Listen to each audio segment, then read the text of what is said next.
Menteri Investasi Kepala Badan Koordinasi Penanaman Modal Bahlil Lahadalia menyebut harga bahan bakar minyak bakal naik lagi. Kenaikan harga BBM tersebut berdasarkan perkembangan harga minyak dunia saat ini yang melonjak tinggi sehingga memengaruhi anggaran pendapatan dan belanja negara. Bahwa rasa-rasanya sih untuk menahan terus dengan harga BBM seperti sekarang, feeling saya sih harus kita siap-siap. Kalau katakanlah kenaikan BBM itu terjadi. Presiden Joko Widodo juga mengungkap membengkaknya alokasi subsidi BBM dalam APBN tahun ini. Jokowi menyebut pembengkakan subsidi hingga 502 triliun rupiah terjadi karena pemerintah tetap menahan harga BBM di tengah kenaikan harga minyak dunia. Tapi apakah angka 502 triliun ini masih terus kuat bisa kita pertahankan? Ya kalau bisa ya alhamdulillah baik. Artinya rakyat tidak terbebani, tapi kalau memang APBN tidak kuat gimana? Ya kan? Kan negara lain sudah harga BBM-nya sudah 17.000, 18.000. Sudah naik 2 kali lipat semuanya. Namun Direktur Center of Economic and Law Studies atau CELIOS, Bima Yudhistira menilai menaikkan harga BBM bukan satu-satunya solusi untuk menyelamatkan APBN. Menurutnya, pemerintah harus mencegah penyalahgunaan BBM subsidi seperti solar yang digunakan untuk angkutan logistik, perkebunan besar, hingga pertambangan. Karena untuk angkutan logistik jumlahnya lebih sedikit dan bisa dipisahkan misalkan SPBU untuk yang solar subsidi dengan SPBU yang solar non-subsidi. Pengawasannya kan lebih gampang daripada mengawasi dengan My Pertamina untuk Pertalite. Jumlah kendaraan pribadi sangat besar dibandingkan angkutan logistik. Jadi salah satu cara untuk menutup agar subsidi energi tidak jebol adalah pengawasan terhadap solar. Hingga Juli ini pemerintah sudah menyalurkan 9,9 juta kiloliter solar, sementara kuotanya hanya 14,9 juta kiloliter. Sementara BBM Pertalite yang sudah disalurkan ke masyarakat mencapai 16,8 juta kiloliter dari total kuota sebanyak 23 juta kiloliter. Kementerian Keuangan telah menggelontorkan anggaran subsidi dan kompensasi energi sebesar 502 triliun rupiah di tahun ini, naik dari anggaran semula sebesar 152 triliun rupiah. Tim Liputan Kompas TV. Saudara Menteri Investasi Kepala Badan Koordinasi Penanaman Modal Bahlil Lahadalia mengatakan harga bahan bakar minyak bakal naik lagi. Menurut Bahlil, kenaikan harga BBM berdasarkan perkembangan harga minyak dunia saat ini yang telah melonjak tinggi sehingga mempengaruhi anggaran, pendapatan, dan belanja negara. Kapan harga BBM akan naik? Adakah cara lain untuk menyelamatkan APBN dari tekanan subsidi BBM yang sudah mencapai 520 triliun rupiah? Kita akan tanyakan kepada anggota Dewan Energi Nasional Satya Widya Yuda. Pak Satya, selamat malam. Pak Satya, selamat malam. Selamat malam, bisa dengar suara saya? Sudah dengar, Pak. Kita juga akan sapa peneliti Indef Nailul Huda. Pak Nailul Huda, selamat malam. Selamat malam Mbak, selamat malam Pak Satya, selamat malam semuanya. Baik, saya ke Pak Satya dulu. Pak Satya, 520 triliun, koreksi saya kalau salah nilainya. Ini 502 triliun, ini subsidi BBM yang sudah keluar untuk menekan naiknya harga minyak dunia.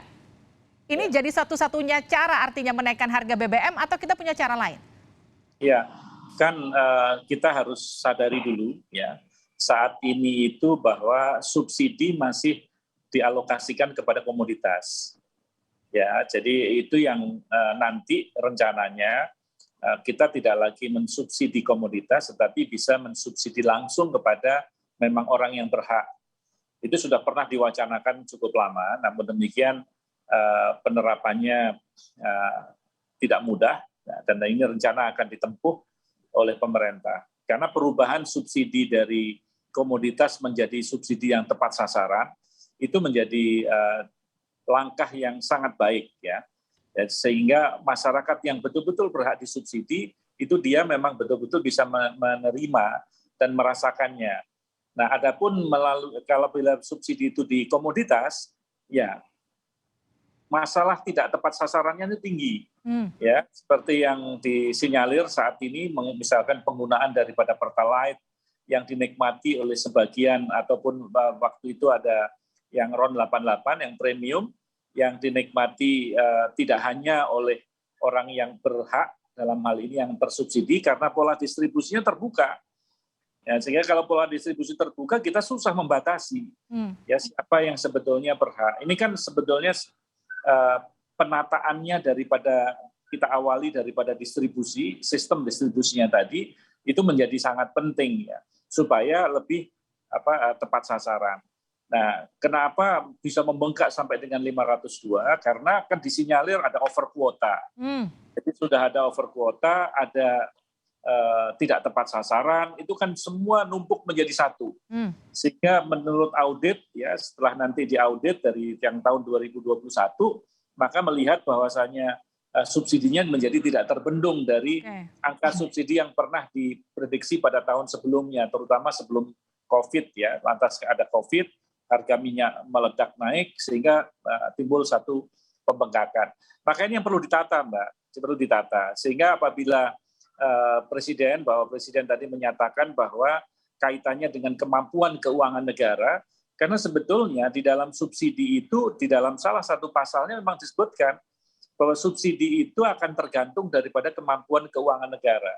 Ya. Jadi kita mengerti apabila dinaikkan, maka akan muncul bahwasannya inflasi menjadi tidak terbendung, ya lantas orang yang masih suffer, ya yang masih terkena imbas daripada COVID masih belum pulih, kan begitu. Nah, maka kenapa strategi untuk merubah pola subsidi dari komoditas menjadi targeted itu menjadi penting, karena yang tidak istilahnya daya beli yang tidak yang kemungkinan besar diderita itu adalah kepada orang-orang yang targeted tadi kan. Nah, jadi apabila itu bisa diatasi, saya yakin keuangan negara terjaga. Lantas orang yang memang betul-betul membutuhkan subsidi itu juga mendapatkannya lebih targeted begitu.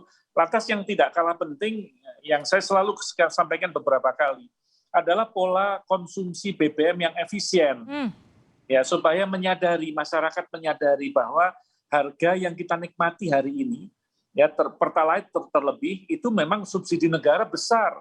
Nah, yang Pertamax pun juga demikian, karena tetangga sebelah ya dari SPBU yang lain seperti yang di luar Pertamina seperti Shell dan juga BP ya, itu harganya jauh di atas daripada harga Pertamax.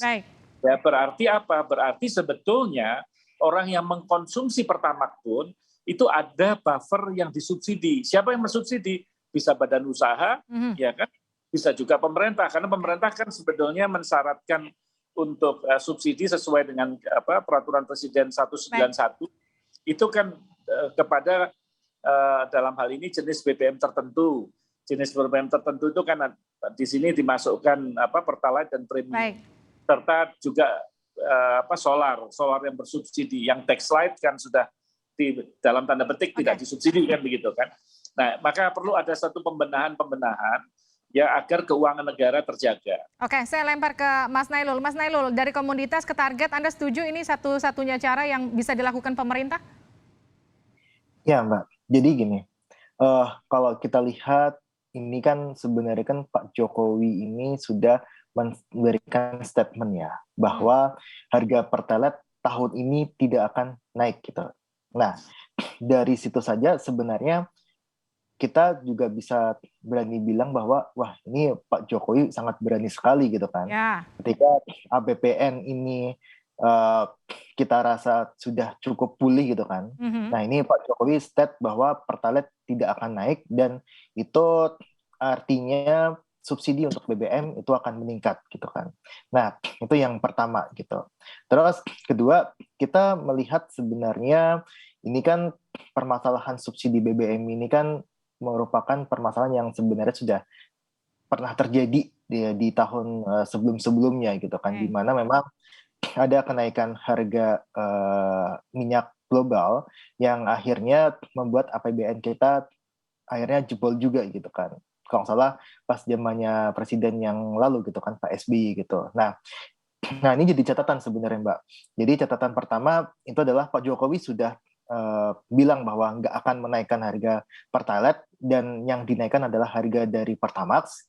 Terus kemudian Tapi Pak Jokowi meralat bahwa APBN dirasa nggak kuat gitu kan. Kita menangkap sinyal bahwa APBN ini kurang kuat untuk memberikan subsidi gitu. Oke. Nah, sekarang kita bedah kan APBN-nya. Nah, kemarin Bu Sri Mulyani bilang bahwa penerimaan negara di tahun ini melonjak 50%. Baik. Artinya sebenarnya kuat gitu kan.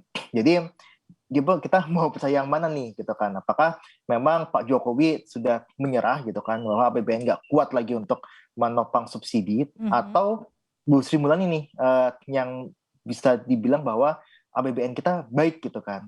Kita bisa menopang BBM subsidi dengan lebih baik karena pendapatan negara itu meningkat 50%. Baik. Ya. Nah, ini yang saya rasa harus difikirkan bahwa kita harus bisa menyelesaikan terlebih dahulu apakah APBN kita kuat atau tidak gitu. Baru kita berbicara mengenai pola distribusi tadi ya, pola distribusi untuk subsidinya seperti apa. Karena kalau kita lihat isu ini Mbak ya, ini sudah mendorong orang-orang ini, orang masyarakat kita, udah penuh nih beberapa SPBU di kota saya gitu kan. Nah, ini yang jadi catatan bahwa ini kan isu ini kan sangat liar sekali kan, bahwa besok akan diumumkan pola distribusi subsidi baru gitu kan. Nah, ini ada orang-orang berbondong-bondong gitu. Nah, ini bisa menciptakan expected inflation yang lebih tinggi gitu. Oke. Ya kan. Nah, ini yang kita rasa masalah juga, di mana ketika BBM ini naik, inflasi juga pasti akan meningkat. Baik, Pak Satya, pendek saja. Artinya kalau misalnya pun tidak dinaikkan seperti kata Pak Jokowi tahun ini Pertalite tidak akan naik, APBN kita masih aman nggak? Ya, justru sebetulnya indikasi terakhir yang disampaikan oleh Bapak Presiden itu adalah apakah 502 triliun itu tidak akan bertambah. Gitu ya, karena kita melihat angka 502 triliun itu kan merupakan hasil perhitungan perbedaan kurs ya yang berbeda dari asumsi awal APBN dan juga harga minyak dunia. Jadi kalau perbedaan kursnya meningkat, harga minyak dunianya meningkat, pasti angka 502 itu akan terlewati. Oke. Itu yang dikhawatirkan oleh Bapak Presiden. Nah, apabila itu terlewati, berarti apa salah satu cara yang untuk menekan supaya tidak terlewati dari batas psikologis tadi, ya otomatis ada price adjustment, kan itu kan yang intinya adalah demikian. Namun demikian, karena kita melihat bahwasanya perlu ada yang dilindungi, ya dalam hal ini adalah daya beli daripada masyarakat, yang khususnya masyarakat yang tidak berkecukupan, maka pola daripada subsidi itu akan lebih bagus apabila ya lebih kepada targeted gitu. Sehingga orang-orang yang memang layak disubsidi itu masih terjaga daya belinya. Ya di samping kita melihat APBN secara keseluruhan. Nah, saya ingin mengomentari saja. Jadi kalau misalkan APBN kita itu sangat kuat, ya pasti tidak akan ada kontraksi ataupun ada revisi daripada apa yang menjadi statement daripada Bapak. Kita tadi lebih memberikan satu warning lah. Kira-kira gitu. Artinya kalau tadi saya ngobrol sama Pak Satya ini, dari perbincangan kita malam hari ini sudah ada sinyal kemungkinan memang akan naik, tapi kemudian nanti polanya saja berubah dari komoditas ke target. Tapi nanti di kesempatan selanjutnya kita juga akan berbincang mekanismenya akan seperti apa, polanya kapan, diterapkannya kapan, nanti di selanjutnya di Sapa Indonesia Malam. Terima kasih dulu Pak Satya dan Pak Nali sudah bergabung bersama kami di Sapa Indonesia Malam.